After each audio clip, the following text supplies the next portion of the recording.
हाँ भाई, तो आइए इस रिडॉक्स रिएक्शन को देखते हैं ना। रिडॉक्स रिएक्शन को हमें बैलेंस करना है और अगर आपको समझ में आ रहा हो तो इसके एन फैक्टर भी निकालना है, ठीक है। आइए, यहाँ पर IO3 माइनस है, RE सॉलिड से रिएक्ट कर रहा है H2H प्लस की प्रेजेंस में, और I माइनस और ReO4 माइनस बना रहा है। आइए हम ऑक्सीडेशन स्टेट सबसे पहले देखते हैं, कौन ऑक्सीडाइज हो रहा है, कौन रिड्यूस हो रहा है। तो मेरे भाई जरा यहाँ देखना, आयोडीन यहाँ पर +5 में है आयोडेट आयन में, यहाँ पर RE सॉलिड 0, क्या बोलते हो, और I माइनस में आयोडीन -1 में, यहाँ पर ReO4 माइनस में +7 में, आपको दिख रहा होगा, आराम से कैलकुलेट कर सकते हैं आप, ठीक है। आइए, आपको दिख गया होगा कि कौन ऑक्सीडाइज हो रहा है, कौन रिड्यूस हो रहा है। आइए हम ऑक्सीडेशन हाफ रिडक्शन हाफ को लिखते हैं। अगर मैं रिडक्शन हाफ को पहले लिखूं तो IO3 माइनस, किसी को भी आप पहले लिख सकते हैं, कोई ऐसा सेट तरीका नहीं है। IO3 माइनस को मैं लिखता हूं, जो कि I माइनस में जा रहा है ना।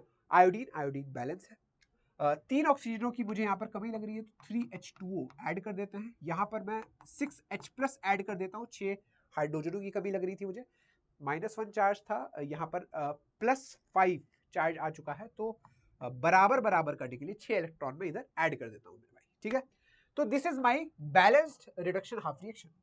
अब जरा इसको बैलेंस करते हैं, ऑक्सीडेशन हाफ को RE जा रहा है ReO4 नेगेटिव में, ठीक है। 4 ऑक्सीजनों की कमी मुझे यहां पर दिखाई दे रही है, तो let's add 4H2O। 4H2O add कर लिया हमने। अब इधर अगर देखा जाए, इधर तो 8H प्लस ऐड कर देते हैं मेरे भाई, ठीक है। और दिस इज 7 प्लस चार्ज, ठीक है। तो 7 इलेक्ट्रॉन इधर ऐड कर देते हैं, क्योंकि यहाँ पर न्यूट्रल है मामला, ठीक है। तो 6 इधर 7 इधर। क्या आपको नहीं लगता दोस्तों कि 6 और 7 का एलसीएम 42 होता है, और मुझे इस पहली रिएक्शन को 7 से इसको 6 से मल्टीप्लाई कर देना चाहिए। तो जोड़ देते हैं दोस्त, जोड़ देते हैं, 42 इलेक्ट्रॉन्स का ट्रांसफर हो रहा है यहाँ पर। आ जाओ, this is 7 IO3 minus plus, अगर देखा जाए H प्लस का कितना लेन देन हो रहा है, दिस इज 7 6 42 और 6 8 48। तो यानी कि प्रोडक्ट साइड में कितने H प्लस बच रहे हैं, 48 माइनस 42, 6 H प्लस बच रहे हैं, ठीक है। अच्छा, वाटर का कितना लेन देन हो रहा है, 6 4 24, 7 3 21, यानी कि 3 वाटर मॉलिक्यूल्स इस साइड बच रहे हैं, ठीक है। अच्छा, और देखते हैं, यहाँ पर 6 RE आ जाएगा, RE सॉलिड है ना। इधर देखते हैं, यहाँ पर सबसे पहले तो मैं 6H प्लस लिख दूं, इससे पहले कि मैं भूल जाऊं। 7I माइनस मुझे दिखाई दे रहा है, और क्या दिखाई दे रहा है यहाँ पर, 6 ReO4 नेगेटिव, यस। तो मेरे ख्याल से this is the balanced chemical equation, balanced reaction है ये।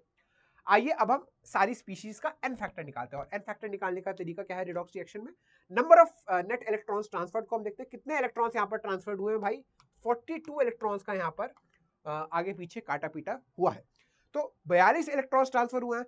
तो किसी भी स्पीशीज के लिए जब हम एन फैक्टर निकालते हैं, तो number of net electrons transfer divide by उसका स्टोइकियोमेट्रिक कोएफिशिएंट कर देते हैं रिडॉक्स रिएक्शन के लिए, ठीक है। आइए हम एन फैक्टर निकालते हैं सारी स्पीशीज का। कितने इलेक्ट्रॉन्स का ट्रांसफर हुआ है, 42 डिवाइड बाई स्टोइकियोमेट्रिक कोएफिशिएंट 7, यहाँ पर 42 डिवाइड बाई कितना, स्टोइकियोमेट्रिक कोएफिशिएंट 3, यहाँ पर 42 डिवाइड बाई स्टोइकियोमेट्रिक कोएफिशिएंट 6, यहाँ पर 42 डिवाइड बाई स्टोइकियोमेट्रिक कोएफिशिएंट 6, यहाँ पर 42 डिवाइड बाई स्टोइकियोमेट्रिक कोएफिशिएंट 7, यहाँ पर 42 डिवाइड बाई स्टोइकियोमेट्रिक कोएफिशिएंट 6। तो सबके एन फैक्टर भी आ गए मेरे भाई, और बैलेंस रिएक्शन भी आपके सामने आ गई है। तो मेरे ख्याल से ये क्वेश्चन आपको समझ में आया होगा, ये क्वेश्चन यहीं पे समाप्त होता है।